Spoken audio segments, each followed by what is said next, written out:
أنا سارة، امرأة سعودية في الثلاثين. حياتي كلها كانت تبدو مثالية من بعيد، لكن جواي كان صحراء قاحلة.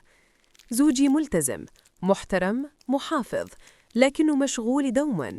أيامه كلها بين العمل والجوامع، وخصوصاً يوم الجمعة كان يروح يصلي صلاة الجمعة وما أقدر أصادقه إلا بالكلام القليل. البيت كبير، هادي، وموظفين موجودين دوماً، ومع ذلك شعور الوحدة كان يضغط على قلبي. كنت أحس إنه حياتي كلها صامتة، مجرد روتين، أكل، تنظيف، تلفزيون، صمت. وحدتي كانت تكبر يوم بعد يوم، والفراغ بداخلي صار ثقيل، كأنه حجر ضخم على صدري. الخادم السوداني اسمه سامي، شاب طويل أسمر هادي قوي، شخصيته مختلفة عن أي أحد في حياتي. كان دوما موجود، يعمل بصمت، يحافظ على الحديقة والبيت، لكن بطريقة عفوية.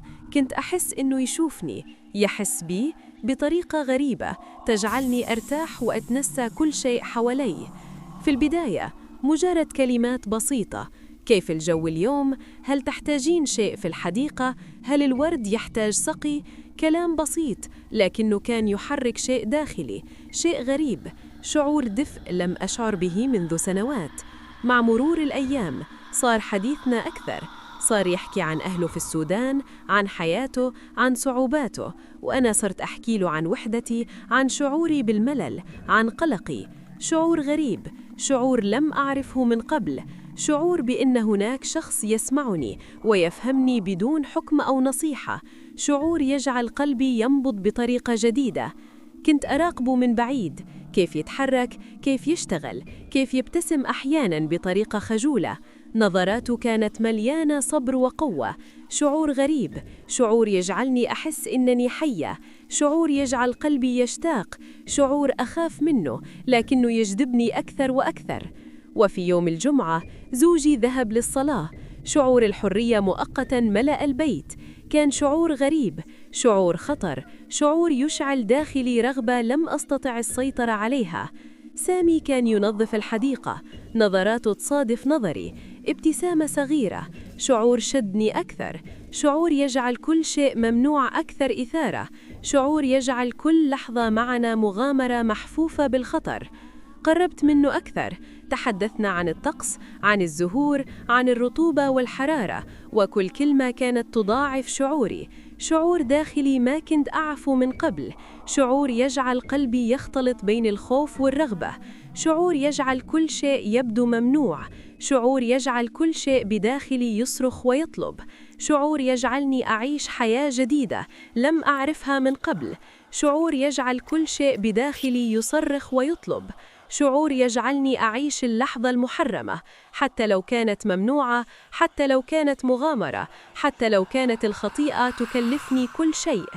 رجعت غرفتي بعد لحظة قصيرة وأنا أرتجف، دموعي كانت تنزل بدون صوت.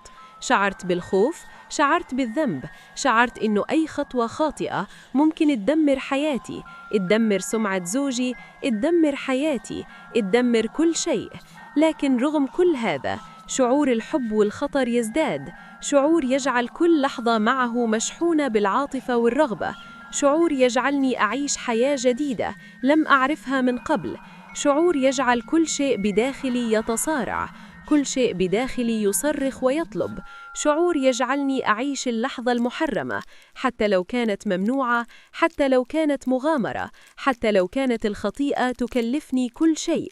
وهنا تبدأ اللعبة الحقيقية بين الرغبة والخوف، بين الحب والخيانة، بين لحظة ضعف قد تغير حياتي وحياة من حولي، لحظة تجعل قلبي يحترق من الداخل ويشتاق إلى شعور حي لم أشعر به منذ سنوات طويلة، شعور يجعل كل شيء مختلف، شعور يجعلني أعيش حياة جديدة لم أعرفها من قبل، شعور يجعل كل شيء بداخلي يصرخ ويطلب تلك اللحظة المحرمة.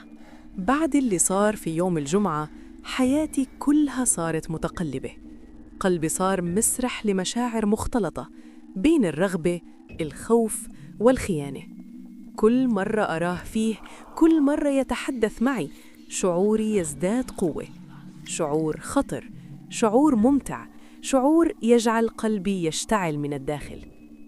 كنت أحاول أسيطر على نفسي، أحاول أحافظ على سمعة نفسي، أمانتي، أنا كزوجة، كأم، لكن قلبي كان أسير لمشاعره. شعرت لأول مرة منذ سنوات طويلة إنه شخص يمكن أن يجعل قلبي ينبض بهذه الطريقة. شعور يخليني أشعر إنني أعيش، شعور يخليني أنسى كل شيء حولي. مع مرور الأيام صار تواصلنا أكثر، كل لقاء معه صار لحظة مغامرة، نظرات، ضحكات، حديث عن الحياة، عن الوحدة، عن شعور الحرمان اللي عشناه كل واحد بطريقة مختلفة. كل مرة أشعر فيها بالقرب منه شعور الخطر يزداد، شعور الحب المحرم يزداد، شعور يجعل كل شيء حولنا مشحون بالعاطفة والرغبة، شعور يجعل قلبي حي بعد سنوات من الجمود. في أحد الأيام جاء يزورني في البيت أثناء غياب زوجي. الجو هادئ، البيت خالي، الرياح بتمر من الشباك. شعرت إنه كل شيء طبيعي، لكن كل شيء داخلي كان مشحون بالانفعال، شعور يجعل قلبي يطير، شعور يجعل كل لحظة نعيشها معاً تبدو خالدة، شعور يجعلني أرغب بالبقاء معه إلى الأبد، حتى لو كان ممنوع، حتى لو كان خطر، حتى لو كانت الخطيئة تكلفني كل شيء. رجعت غرفتي بعد لحظة قصيرة وأنا أرتجف، دموعي كانت تنزل بدون صوت. شعرت بالخوف، شعرت بالذنب، شعرت إنه أي خطوة خاطئة ممكن تدمر حياتي، تدمر سمعة زوجي، تدمر حياتي، تدمر كل شيء. لكن رغم كل هذا شعور الحب والخطر صار جزء مني، شعور يجعل كل يوم أصحو فيه وأشعر إنه بداية جديدة، شعور يجعل قلبي ينبض بطريقة لم أعرفها من زمان طويل، شعور يجعلني أعيش حياة لم أعشها من قبل، شعور يجعل كل شيء داخلي يصرخ ويطالب بتلك اللحظة المحرمة.